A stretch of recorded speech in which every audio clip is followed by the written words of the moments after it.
Producciones Nacer.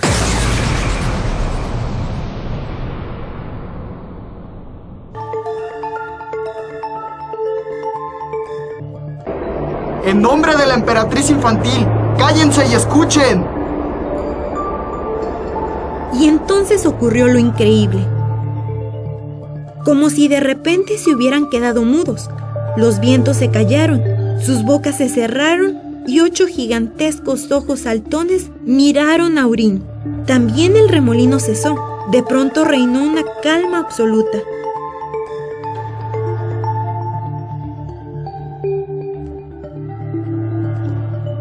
Díganme, ¿dónde están las fronteras de fantasía? ¿Lo sabes tú, Lir?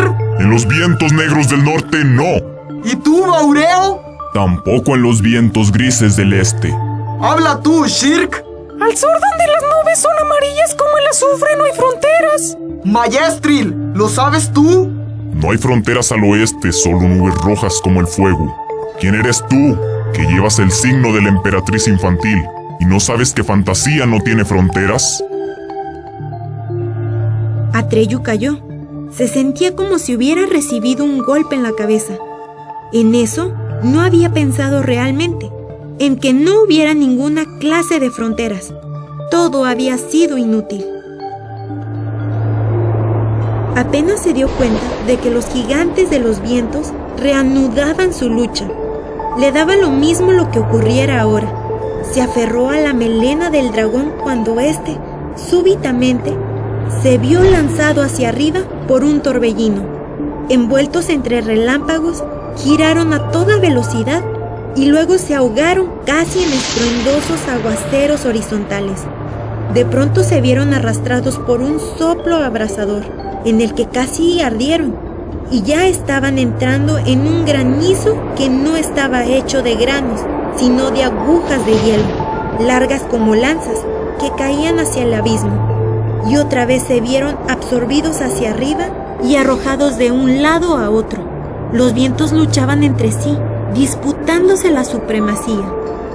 ¡Agárrate bien! ¡Fujur! A Atreyu lo había tumbado una ráfaga de viento y se precipitaba en el vacío. Cayó y cayó, y luego no supo nada más. Cuando recobró el sentido, estaba sobre la blanda arena.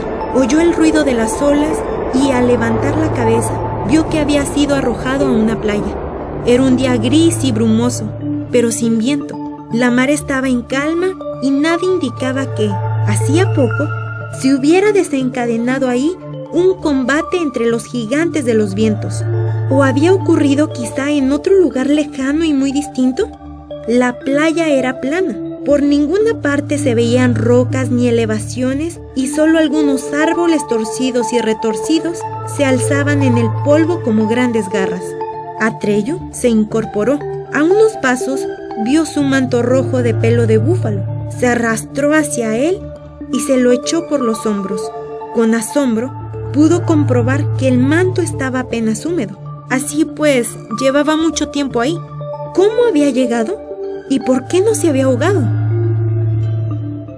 Le vino algún recuerdo oscuro de unos brazos que lo llevaban y de unas voces extrañas. Pobre chico, guapo chico, sosténganlo, no dejen que se hunda. Quizá había sido solo el murmullo de las olas, o eran sirenas y genios acuáticos, y probablemente habrían visto el pentáculo y por eso le habían salvado. Involuntariamente se llevó la mano al amuleto y no estaba ahí. La cadena que llevaba al cuello había desaparecido. Había perdido el medallón. ¡Fujur! Gritó Atreyu tan alto como pudo. Se puso en pie de un salto, corrió de un lado a otro y llamó por todas partes. ¡Fujur, Fujur! ¿Dónde estás? No hubo respuesta, solo el murmullo regular y lento de las olas que bañaban la arena. ¿Quién sabe a dónde habrían empujado los gigantes de los vientos al dragón blanco? Quizá Fujur estaba buscando a su pequeño señor en algún lugar totalmente distinto, muy lejos de ahí. Quizá no vivía allá. Atreyu no era ya un jinete de dragón ni un enviado de la emperatriz infantil. Era solo un niño, y muy solo. el reloj de la torre dio las 6.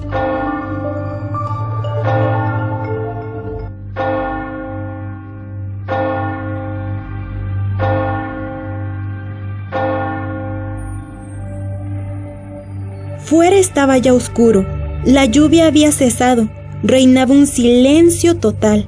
Bastian contempló fijamente las llamas de las velas. Entonces se sobresaltó.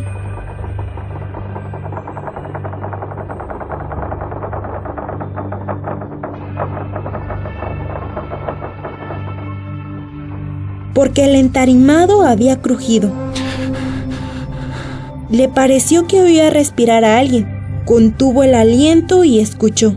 Salvo el pequeño círculo luminoso que arrojaban las velas, el enorme desván estaba ahora envuelto en tinieblas. ¿No se oían unos pasos suaves en la escalera? ¿No se había movido lentamente el picaporte de la puerta del desván?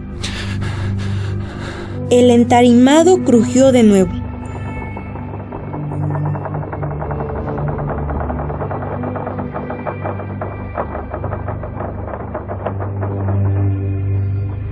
¿Y si hubiera fantasmas en aquel desván? No hay fantasmas, todo el mundo lo dice. Pero entonces, ¿por qué hay tantas historias de fantasmas? Quizá los que decían que no hay fantasmas solo tienen miedo de reconocerlo.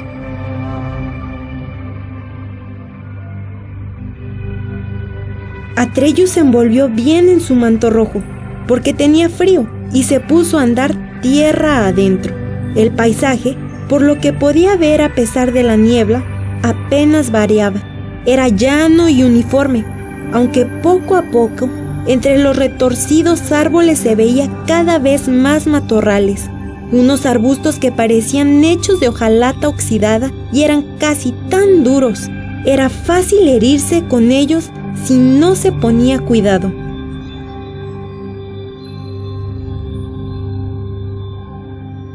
Aproximadamente al cabo de una hora, Atreyu llegó a un camino empedrado con piedras salientes de formas irregulares. Se decidió a seguirlo, pensando que tendría que llevar a algún sitio, pero encontró más cómodo andar por el polvo junto al camino que sobre el desigual empedrado.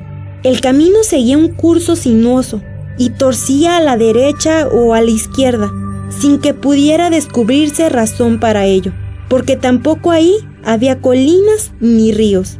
En aquella región todo parecía torcido.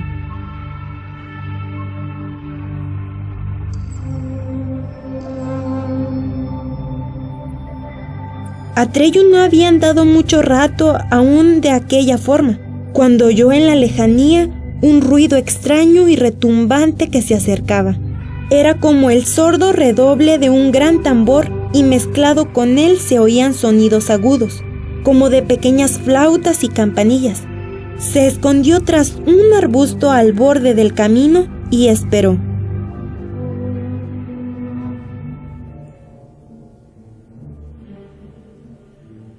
La extraña música se acercó despacio y finalmente surgieron de la niebla las primeras figuras. Evidentemente bailaban, pero no como un baile alegre o gracioso, sino que daban saltos con movimientos sumamente extravagantes. Se revolcaban por el suelo, se arrastraban a 4 patas y se comportaban como locos. Lo único que se oía entre tanto era el sordo y lento golpear del tambor, los agudos pitidos y un gemir y jadear de muchas gargantas.